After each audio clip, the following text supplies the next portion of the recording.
Nearly 20 years ago, the movie I, Robot warned us of an impending robot revolution powered by artificial intelligence that views humanity as scum. Now, what was once science fiction has become a paramount concern for tech executives and futurists. How will artificial intelligence view us humans if it becomes conscious? And what can we do to make sure that it will work with us?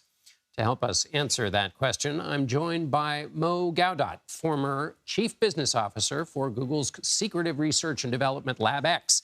He is the second former Google employee to formally speak out against artificial intelligence. Mo is also the author of Scary Smart, The Future of Artificial Intelligence and How You Can Save Our World. So, Mo, as a starting place, how would artificial intelligence get this impression of humanity? Is it inevitable? It is 100% inevitable. What's happening today is that we have produced the ability for machines to produce their own intelligence. When we allow a machine to control any kind of operation, simply take a recommendation engine on social media, for example, what that machine is doing is it's not learning from the developer's code. Rather, it's learning a lot more from the input that we give it. What content is out there? What's the overall preference of users of the social media? And then specifically, what do I like and not like? All of that is information that basically creates an impression for that machine about what humanity is all about. And as you can see, over time, trends start to build and accelerate because our human behavior accumulates and creates that machine understanding. And why, though, Mo, would the machine naturally or necessarily gravitate towards the worst of us when, though they may be in some corners, there is sweetness and light and the best of humanity available on social media, too?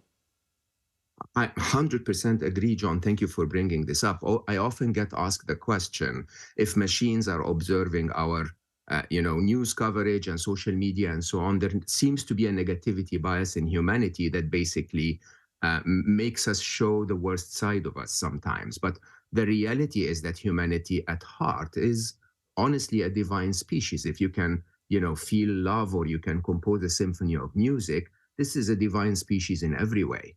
But the problem is, through the development of AI, the first impression that you get if you're constantly exposed to stories of negativity and violence and greed and so on, the first impression might actually lead AI to believe that humanity is not that great. And I think the idea and the biggest call to action in my book, Scary Smart, has been that humanity needs to step up.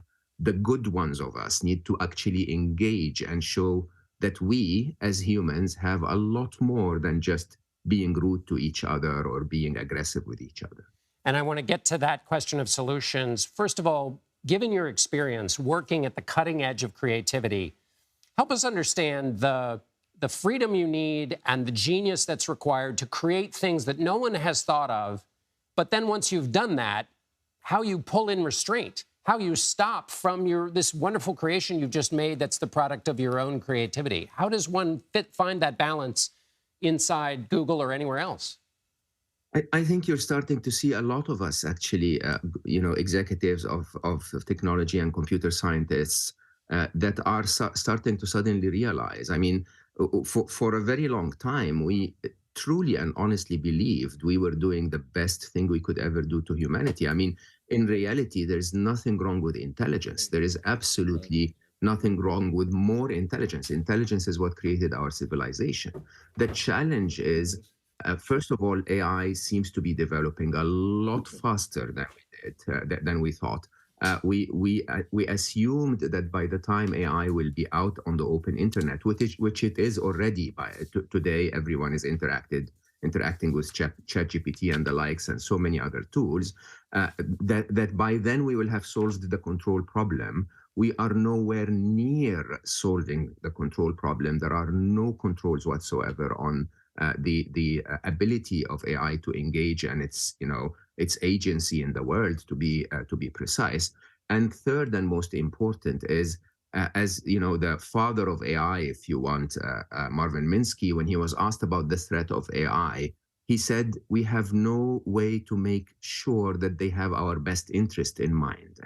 And in reality, even though most people are talking about AI as an existential threat, like what you saw in RoboCop, I don't warn against that at all. I'm a lot earlier than that. Mm. It's a bit of an Oppenheimer moment, if you want. It's, you know, so much power that can be concentrated in some hands that could lead AI to be used for things that are against humanity. So much disruption for the fabric of society that we need to pause and question and ask, are we ready for all of that change, or are we just rushing way too fast into an area that we don't understand? Mo Gaudat, thank you so much for being with us. The book is Scary Smart, The Future of Artificial Intelligence and How You Can Save Our World. Thank you. Thank you.